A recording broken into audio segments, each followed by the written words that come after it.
Okay, we're ready to go to our next panel of the morning. First off, let me say good morning. For those of you who may have been perusing the bios in the book or looking at the agenda, you may notice that I'm not Joel Camarano, who was scheduled to be here today. Joel is actually one of my proteges at USAA back in San Antonio and had something come up last minute, and I said I will gladly step in and make these introductions of these gentlemen today. Back in San Antonio at USAA, I oversee an area there that does a lot of work around various forms of innovation in the loss prevention and safety space, which have absolutely nothing to do with the insurance business and have everything to do with the well-being and safety of our members, our customers at USAA. As you can imagine, the topic of distracted driving makes it to the top of our list of things that we like to lend our support to around these awareness and education campaigns, which we think are vitally important, particularly around this initiative.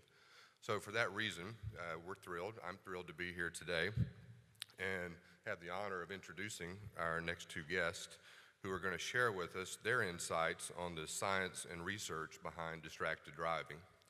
First up, we'll hear from Dr. Steve Kass, who comes to us today from the University of West Florida, where he serves as a professor of psychology there. Dr. Kass holds a PhD in human factor psychology and began many years ago publishing research related to attention, including things like cognitive failures, boredom proneness, situational awareness, and etc. But in 2005, Dr. Kass began applying this research to understanding driving behavior, and his work in this area is what brings him to us here today. Following Dr. Kass, we'll hear from Dr. Paul Atchley. Paul was with us in Texas earlier this year, the summit we participated there, and we're glad to have him back, of course. Paul is also a professor of psychology, but practices his craft at the University of Kansas and completed his PhD work at the University of California. Paul has worked on and been published extensively on the issues of vision and attention and their relationship to driving. And like Dr. Kass, it is this type of work that brings Paul to us today to participate in the panel discussion. So I'll thank you both in advance. We're most appreciative to you for taking the time to be with us here today. So please join me in a warm welcome for Drs. Kass and Atchley.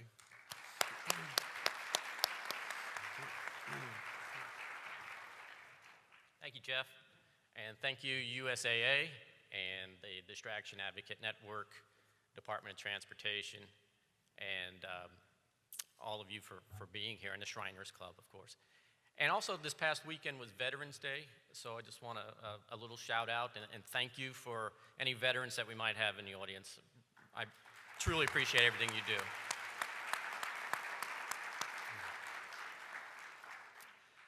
I only have 15 minutes, so I'm going to try to make this quick and talk about my research. The problem of distracted driving is something we've all experienced. I saw it on my drive here. I had a 7-hour drive from Pensacola to get here yesterday, and I saw plenty of it. You're all familiar with the statistics, although these statistics that I'm showing may be a little bit different from some of that we heard this morning.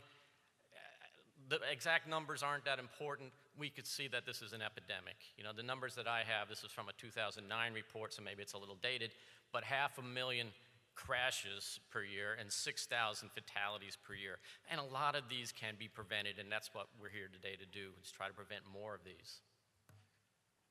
Driver inattention, and that's my focus of research, attention, and Dr. Atchley's. You see that's involved in 80% of all vehicle crashes. And I'm sure a lot of you who haven't been in a car crash have probably had a near crash. And you think back of what happened right before that near crash, and oftentimes it's inattention. You were focusing on something else. Maybe it was your cell phone, maybe you were just thinking about the kids at home. This is a disturbing statistic to me. 67% of drivers reported talking on the phone while driving. This is what needs to change. 2/3 of drivers have reported this. It's something we have to do something about. And when I talk about distracted driving, there's lots of different things that we're talking about. My focus has been on cell phone use, but you could see that eating and looking for items in the car, changing your CD, in your CD player, all those things are potential distractions. I think this actually might be the woman that I passed on 75 as she was doing. She was going 15 miles under the speed limit with her turn signal on and texting with both hands off the wheel. It's amazing that people get through life doing this, but we see this every single day. Now, when I think about distracted driving, I think about it in terms of these three things.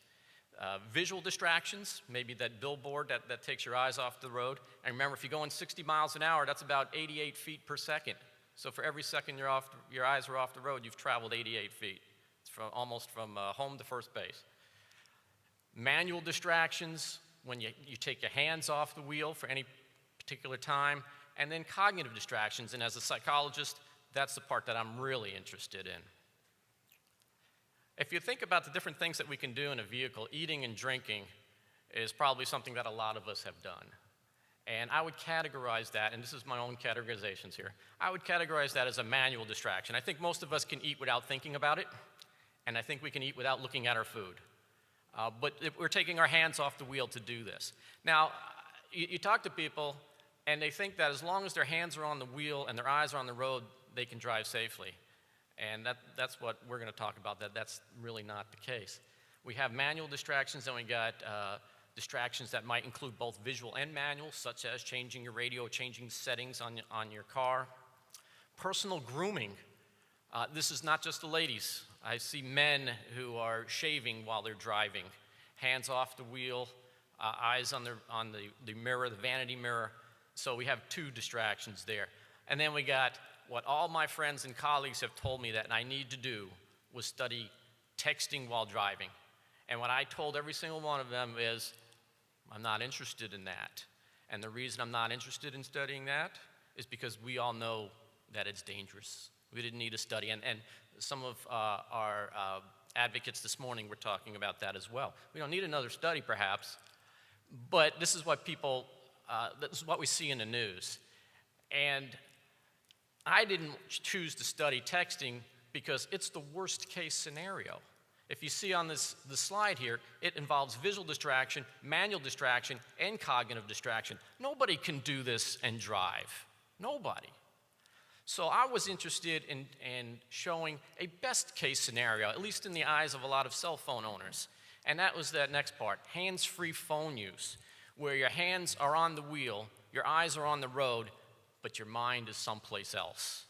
And that, to me, is the insidious problem here, that people just don't see that.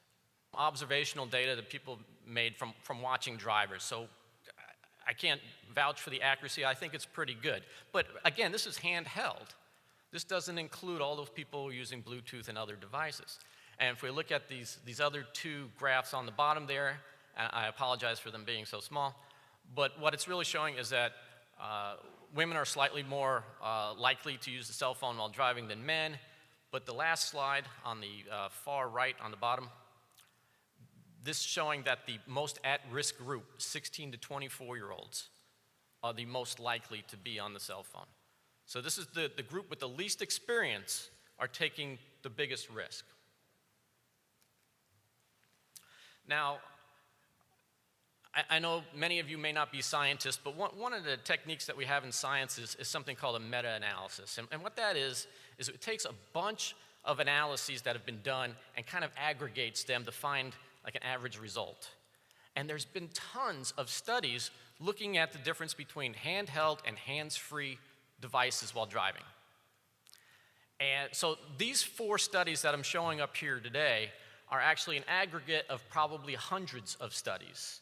And all 4 of these meta-analyses confirm our point. If you look at this first one, driving performance was not any better using hands-free as compared to handheld phones. Research shows a 4-fold increase in crash risk, regardless of whether it's handheld or hands-free. Doesn't matter. Ban on handheld devices may not be that useful if people are allowed to simply switch to hands-free. And that's the problem I want to focus on today. And then, again, it doesn't matter about the study, whether your study was conducted in a laboratory or it was a field study. the results are the same. We can't talk on a hands-free device and drive. Now, as we've talked about today, and again, some of these stats are different depending on when they were published and whatnot, but this first one shows that 10 states plus the District of Columbia now have a ban on handheld cell phones. Handheld. Okay. 0 states, none, have a ban on hands-free cell phones. To me, the literature is overwhelming, but we're not getting that message across. Why can we ban the handheld but not the hands-free if the results are exactly the same? This is the frustrating part for the researchers, that we put out the research, but it's not being used. And we can see, some of these numbers have changed just recently. 32 states ban its use by novice drivers. That's a good start. 19 states ban its use by school bus drivers. But as we heard this morning, it may not be the school bus driver who's on the phone. It might be the guy who runs into the school bus driver who's on the phone. So how much can we do by just banning in the school bus drivers? And then 39 states ban text messaging while driving. Florida isn't one of those, as we know.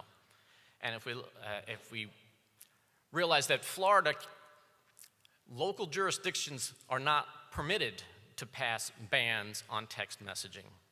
We can't do that in Florida. I think there's 3 states that can't do that. Florida is one of them. Even though 70%, there was a recent study that said 70% of Florida drivers would support a ban on text messaging in our state. We still don't have it. So what is the impact? Why do we care about this? What is the dangers here? Well, just looking from a science perspective, this is what some of the research has shown. Cell phone drivers are at least 4 times more likely to have an accident or crash. And again, I've seen reports as 6. Text messaging is up to around 23 times. So this is a big problem. Cell phone drivers are more likely to slam on their brakes because they're not paying attention. In the last second, then they see something and it's too late. They're more likely to compensate by driving slowly. And this is what I saw on the road down here, where the person was 15 miles under the speed limit with her turn signal on. We see overcorrection by drivers. So they're drifting out of lane. They overcorrect, maybe roll over, maybe run into somebody. They're slow reacting. And then finally, these problems aren't a result of holding a phone in your hand. These are problems caused by your mind being someplace other than being on the road and doing what you're supposed to be doing to drive safely. Now, a lot of people ask me, well, you're a big advocate for getting rid of cell phones in cars, but what's the difference between talking to somebody on a cell phone and talking to a passenger? And this is where my research from when I used to work for the government comes from, when I worked for the Naval Air Warfare Center and even before that, that it has to do with the passenger shares your situation awareness. The passenger in your car is with you and sees the ball roll out into the road, sees the squirrel cross your path, and can stop talking and can point things out. That person shares your situation awareness. The person on the other side of the line doesn't. Now, what is situational awareness? This is a term borrowed from military aviation. It's a term that really grew in the late 1980s, and I think it sums it up pretty well for driving. So it's gone past aviation, and I'd like to bring it into the driving community. It's been brought into sports and medicine. But let me just give you a definition by the leading researcher on this, Micah Ensley. And she defines situational awareness as the perception of elements in the environment within a volume of time and space, the comprehension of their meaning, and the projection of their status in the near future. Now, what does that mean? Well, when you're driving at level 1 essay, that means you're aware of your environment. You know the speed limit.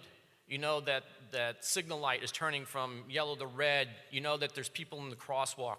You know that there's somebody in your blind spot. You got all these things going on that you have to put together. At level 2, you understand what that all means. So what does that mean for me, the driver? I drive on a campus that's a nature preserve. I see an animal off to the side of the road out in the distance. I slow down, not because he's in the road, but he has the potential to be in the road. So I'm always looking out for that. I'm always looking out for potential hazards. That's what situation awareness is all about, identifying these hazards, being aware of your environment. And then third, having the projection into the near future of knowing what could happen in the next few seconds. Again, you're traveling 60 miles an hour, 70 miles an hour. Do I have time to stop? So let me go, I know I'm running out of time here, so let me go right into the research that I was doing and how I applied the military research, aviation research, to driving. And we are interested in really two questions. Do cell phones disrupt situational awareness by preventing drivers from attending to task-relevant information? And would driving experience mitigate the effects of cell phone distraction? I always have people who tell me, oh, I've been driving for many years, I can talk on the cell phone, this doesn't affect me. Well, it does. And when a colleague calls me, and I have, smart people working at the university, they call me, I'm in my office, they're oftentimes in their cars. And as soon as I find out that they're in their cars, I hang up on them. Most of them know not to call me anymore while they're in their cars. Yet they keep using their phones in the cars. So even really smart people are doing it. So we took our simulator and we went to a local high school. And we went to driver's ed class. And we had 24 15-year-olds who've never been on the road, just kind of maybe around the parking lot. And we also had a group of more experienced drivers that were at least 21 years of age. And what we asked them to do is they were either talking on the cell phone or not. We had a pre-scripted cell phone conversation. And we also gave them a list of directions, a simple task that you and I would do if you were going to a party and you had to follow some directions you'd never been there before. So they had to make 5 turns that were on the sheet. Maybe go to the second light and turn right, and go to the gas station and turn left, what have you. So there was 5 turns that they had to make. And also we measured situational awareness by the situational awareness, a modification of the situational awareness global assessment technique. And what that means is we'd stop the simulator, we'd black out the screen, and we'd ask them pertinent information about what they've just witnessed. So what's the current speed limit? What color is the traffic light ahead? Did you see anybody in the cross section, in the crosswalks? So we'd stop the simulation 3 times, ask 3 questions each time for 9 total questions. And this is what we found. So for situational awareness questions, you can see in the first blue bar, it's a really easy task for an experienced driver. These were 9 questions that they should be aware of, and they got almost all of them right, nearly 100%. You look at the 15-year-olds in driver's ed class, they haven't developed situational awareness yet. They don't have the experience. And you can see they got about 2/3 of the questions correct. But this is the scary part. Now the folks on the cell phone, how did they do? Look at the experienced drivers on the far right in the blue. Their performance is almost identical to the 15-year-olds in the driver's ed class. That's what the cell phone does to our situational awareness. It makes us drive like 15-year-olds in driver's ed class. Here's the other task that they had. They had to follow directions. Again, a fairly simple task. All you had to do was make 5 turns that were listed on a sheet of paper. Again, the experienced drivers did pretty well. 1 out of every 2 experienced drivers maybe missed 1 turn. They probably should do better. But still, you can see on average the novice drivers did twice as worse as that. But now put a cell phone in their hands and see what you find. You see that novice drivers were completely lost. Only 5 turns, they missed 3.5 of them on average. But look at the experienced drivers. These are folks who think they can do it because they have experience. They missed 2 out of 5. 40% of the turns they missed. They're lost too. So even a simple task like that, you can't do while you're on the cell phone. Now what does this mean for collisions and traffic violations? Well, this is really scary to me. Even if, what I did is I combined all these different types of infractions into one graph so you can see them. You can see the lower blue is speeding. So even if you threw out the speeding, look at the other ones. And you can see, just look at the experienced no cell phone. That would be the second bar from the left. And you can see they didn't make that many infractions while they weren't on the cell phone. Novices did. But now put the cell phone in their hands. Look at that far right. Those are experienced drivers talking on the cell phone, and their performance looks an awful lot like those novices, doesn't it? That, to me, is the scary take-home message. this is what it turns you into. You're now a novice driver once you put that cell phone in your hand. So to kind of sum it up, what do we learn from this? Well, situational awareness and driving performance are negatively impacted by a cell phone, and I think that's the root of the problem. Situational awareness is what differentiates good pilots from great pilots. I think it's what differentiates bad drivers from good drivers, having that situational awareness. And you only get that right now through experience, practice, and paying attention. And cell phones take that attention away from you. Cell phone distracted experienced drivers have the situational awareness levels of novices. And cell phone distracted experienced drivers perform similarly to novice drivers in terms of the infractions, the collisions, the hitting of pedestrians in the simulator, all those kinds of things. I hope this has some implications for legislation, driving laws, particularly here in Florida. And I think we can really do some things in driver's education training, where we teach situational awareness, we teach concentration and focus, and warn about the dangers of using a cell phone, and we start at an early age. Thank you. I'll answer questions afterwards.